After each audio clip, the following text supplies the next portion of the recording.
In a small town, there lived a chef who hated normal cooking. Gas was too weak, firewood was boring.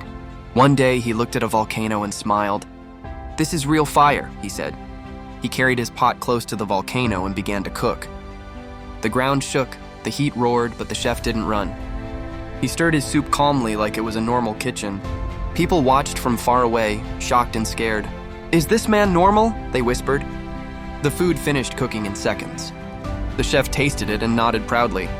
"Perfect," he said, "extra spicy."